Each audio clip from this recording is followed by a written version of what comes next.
प्रकाश की किरणों को हथेलियों में पकड़ा नहीं जा सकता। Still light.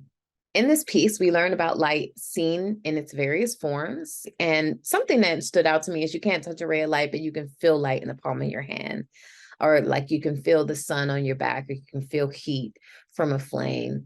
This piece has a very poetic style voiceover that is sort of the through line, and it gives you info on light that makes you look at light in a different way. Still light. I thought this was absolutely wonderful. I loved how they kind of weaved everything together and how they kind of blended one thing into the next. But I absolutely loved that they didn't just kind of highlight one type of light. You had sunlight, you had moonlight, you had other kinds of light. It was just light, and it was, it was the simplicity, and then, talking about how light shifts perspectives and things like that. And I thought it was really, really beautiful. I thought it was really moving. um I really, really loved it. And like I said, I really appreciated how they didn't just stick to one type of light. It wasn't even all natural light, and they really just kind of highlighted how much light does,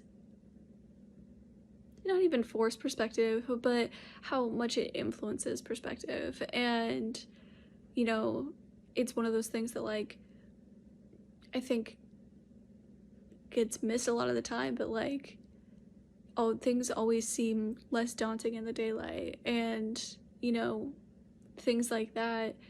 Um, I really, really enjoyed it. I thought it was really, really wonderful. Still Light really lives up to its title. It's full of these really mesmeric stills of light and the mediums it passes through, like clouds and stuff.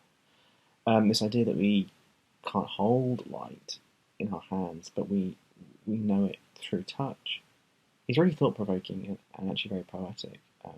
As a rumination on the nature of light, it was just fascinating. And I honestly wish it went on for a lot longer.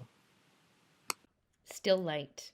Stunning medley of images of light infused landscapes and locations from around the world, from public to private, modern to ancient. It was a really nice manipulation and interplay of the images. The soundscape also added this lovely meditative quality to it, meditative, immersive quality that allowed me to just, yeah, intertwine with the images that were enveloping me. The narration and the writing was stunning. Some of those lines I actually wrote down afterwards, and it gave me great perspective in the moment to what I was looking at, but even afterwards, which I think is what we're really looking for in films, that lasting impact.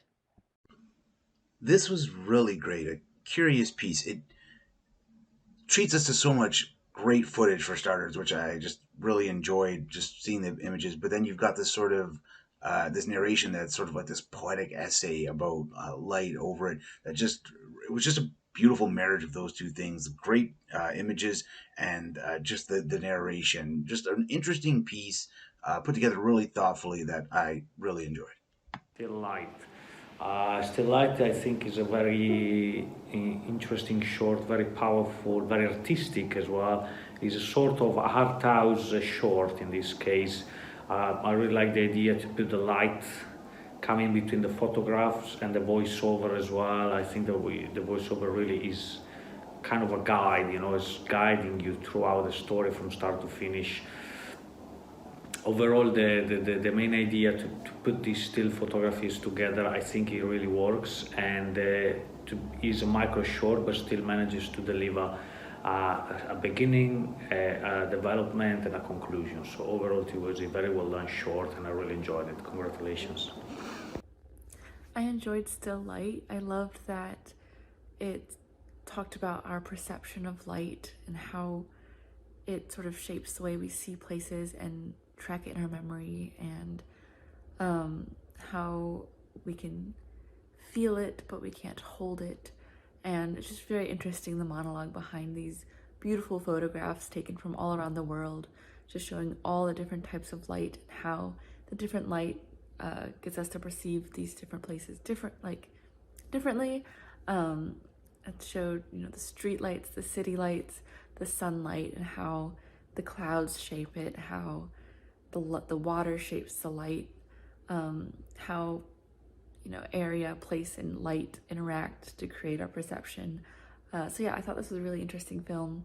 The monologue with the photographs was beautiful, and a really beautiful interpretation. And I also appreciated the sound effects that went along with this. We had, like, it brought the photographs to life in a really cool way. Hearing the bird or the cicadas, just sort of immersed ourselves in this photograph of nature and really felt like I was there, even though it was not a film. Well, it wasn't a moving picture, which I appreciated a lot. So yeah, I thought this was a really cool film and I enjoyed it a lot.